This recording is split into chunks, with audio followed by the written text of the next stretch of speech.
Hi, I'm Trace. I do daily videos uh, to record my journey through the tr- having a traumatic brain injury and my day to day struggles and stuff like that. But I rarely post the videos. They're basically for my um, to for my own uh, information to reference where I'm at in my recovery and my treatments, going to the neurologist and stuff like that, having the video journal to show if there's improvement or if there is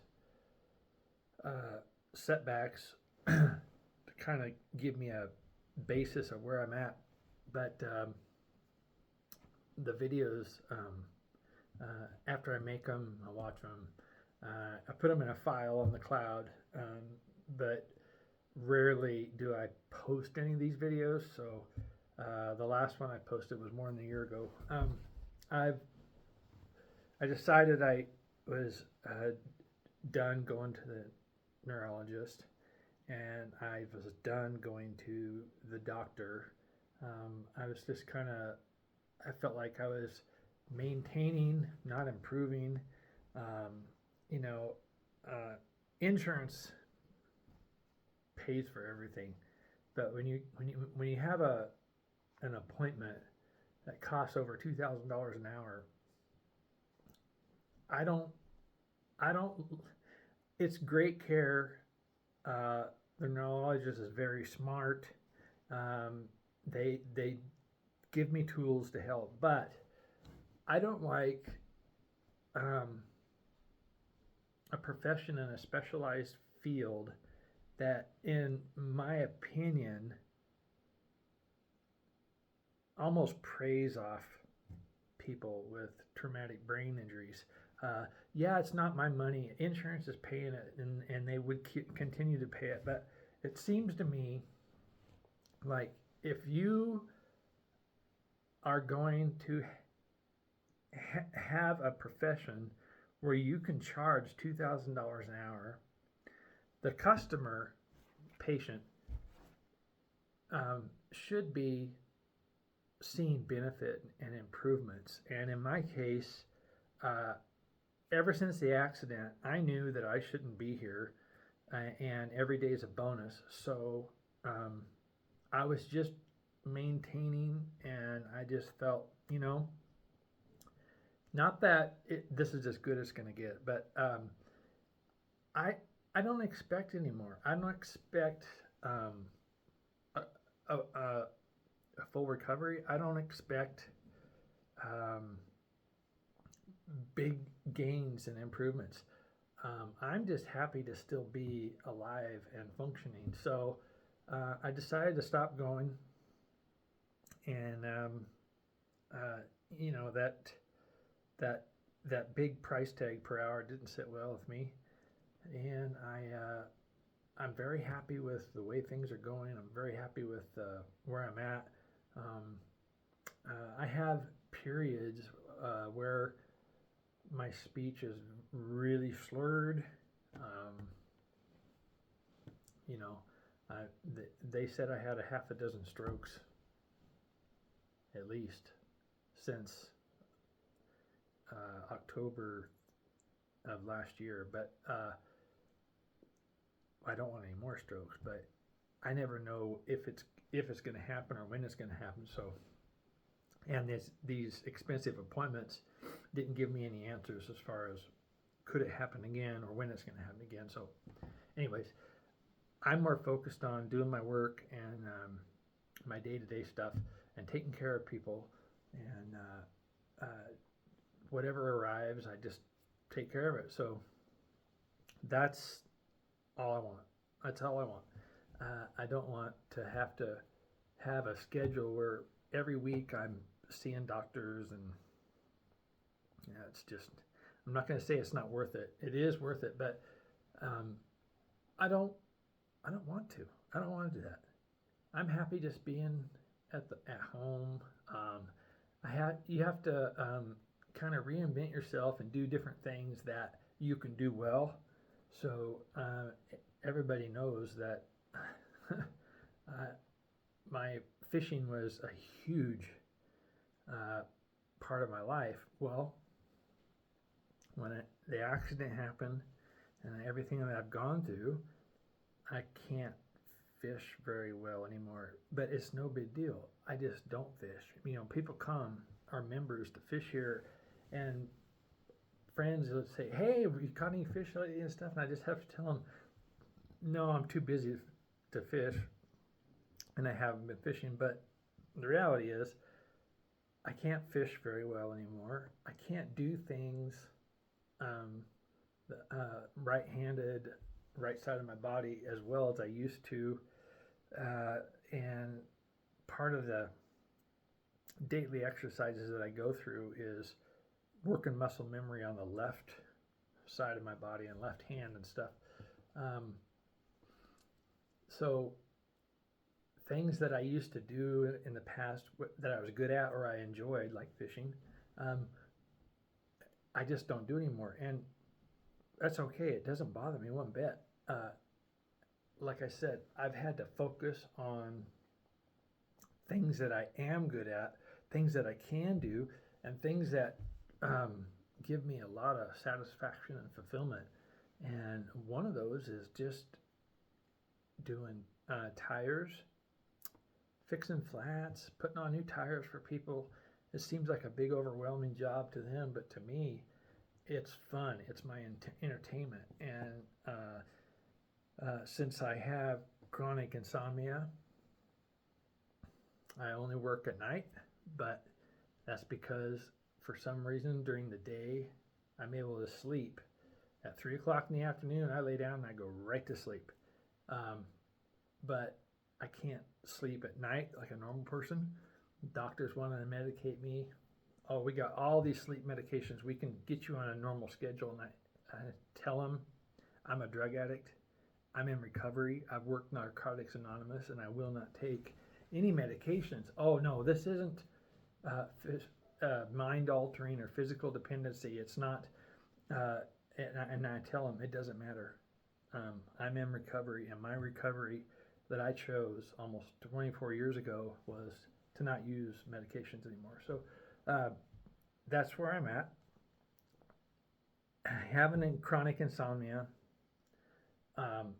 is a double-edged sword. In some ways, it's a blessing. In some ways, it's a curse. But I used to fight to go to sleep. I used to, okay, it's time to go to bed, and I would lay there all night, forcing myself, thinking, I gotta get sleep, got to get sleep. Until one day I realized that's the worst thing you can do.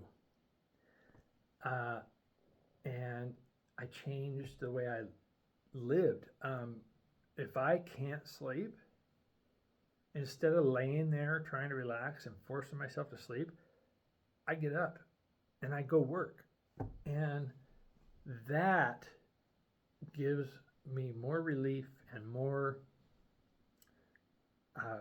rest just working than laying in bed forcing yourself to try to sleep. So it worked out to where every day at 3 o'clock in the afternoon I could lay down, go to sleep. So I started going to bed at 3 and getting up at midnight. I get 9 hours of sleep a night, and I'm great, you know. And people that need tires and stuff, they're more than willing to make their appointments at night. They bring their vehicles in the afternoon or evening and drop them off. When I get up at midnight, I take care of it and go to work. And they're always ready by sunrise. Okay, that works for me. What won't work for me is a doctor telling me we need to medicate you to put you on a normal schedule, sleep schedule. I'm not normal, okay?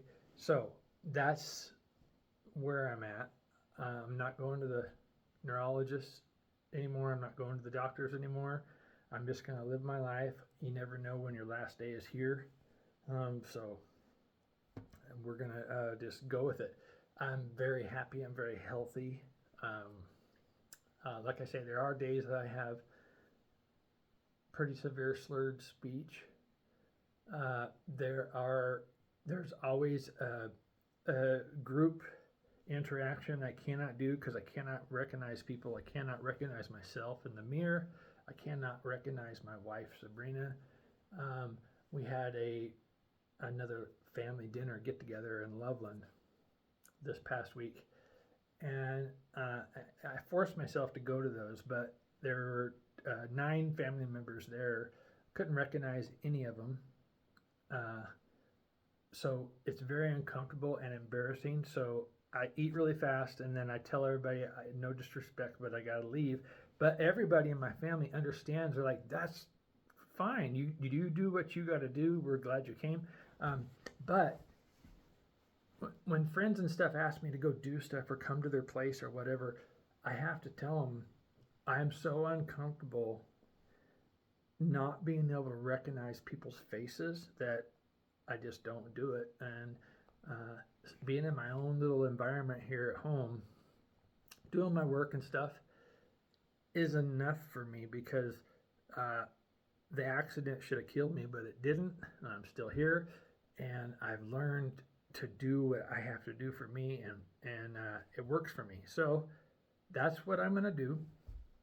These videos that you don't see, that I do day to day, I've kind of charted my progress. I've kind of went down and went back up a little bit and down, but I seem to be kind of maintaining now, and that's a blessing.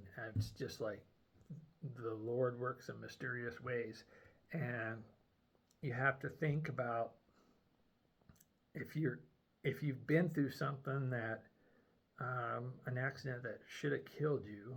Well, if you're still here, you need to be grateful and humble, and just be satisfied, and it's enough just to still be here, because the reality is you really shouldn't be here. So I'm grateful for that.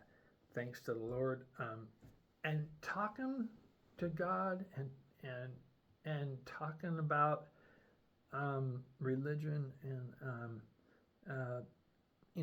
it's not about going to church and all this stuff. Your faith and stuff, you can pray, you can talk to God, and reassuring yourself that what you have is a gift, and it's enough. It's more than enough. And so instead of praying for things to happen and praying for things you want, I have been just thanking the Lord. And when I pray, it's more of a gratitude and thanks for this, thanks for that, thanks for everything.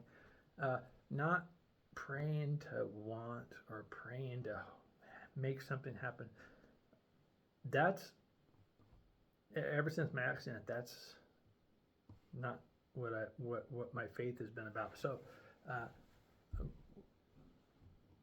talking to God and praying, in my case, I'm grateful and I give thanks many times a day, because I'm still here, and that's pretty amazing. So and my life's amazing. My life is wonderful. I wake up and I cannot wait to get to work, because I get to help a customer that wants new tires, and that's a wonderful thing. My first appointment isn't until 7 a.m., but I'm up at midnight. That's my normal time. I'm ready. I got the shop ready. I'm dressed, put together, and I'm ready 6 hours early. Well, but that's my day to day. That's what I prepare for, and that's what I do. So this will be another video that I'll put on the YouTube journal People can watch it. Uh, like I say, my daily videos and stuff on the cloud are more for my um, charting my where I'm at. I, I keep wanting to say charting my progress, but there's not progress. Um, it's a significant traumatic brain injury. But in personally, I am grateful for everything, and I'm happy to be the way I am because um, I really enjoy just having another day here. And like I've said from the beginning, since the day the accident happened, every day is a bonus because if if you've been through something that should have taken you out, should have taken your life away, and it didn't, then you have an opportunity to do what you want, but do things that are good for people. Service. I try to be a very good servant to people. So through tires is one way. Another thing I started doing last couple of years is I've been mowing and doing yard maintenance and work for senior citizens that can't do it for themselves, and they always try to pay me, and I'm like, no, I'm doing it as a community service. I don't need money. I don't want their money. I want to do it to help them because I know they can't do it themselves. That's been a wonderful thing to do during the spring and summertime. Going into winter, I find other ways, but other things that I do every single day. I gather 100 and some eggs, and I'll deliver them to people in Weldon Valley, and they always want to pay me, and I'm like, no, I'm just delivering eggs because we got a lot of eggs, and I want everybody to have them. I don't want to have them to make money. It gives me something to do where I put orders together and I deliver them to people. Tasks like that with my traumatic brain injury are very fulfilling, and they keep me going every single day. So people always wonder, why would you do that? Why would you deliver eggs for so many people for free? It's part of my therapy. It's part of what I want to do. So, and the yard maintenance, doing mowing. I even do pasture mowing. I'll go mow, 100 acres for a couple people 3 times a summer, and they hey, we can pay your diesel, we can pay it. No, I don't need money. I need things to do, so I do it. That's what I like to do. Going into fall and winter, things will slow down with the outside stuff, but the tires is every single day busy. It doesn't matter the season. And my fishing, I'll fish when I can, in the right circumstances, when I'm able to, but I won't fish if I don't enjoy it. And that's the thing that maybe people might have a hard time understanding. What I enjoy is working, installing tires in the tire shop, helping people with repairs, helping people with community service. That's what I like to do. That's what I'm going to do. That's what I'm going to keep continuing to do since I'm still here. And it's all thanks to the Lord and just recognizing your blessings. So if you could take away something from what I say in these videos, try to recognize your blessings. Find out what they are, recognize them, and move in that direction towards those blessings, because in my case, it saved my life.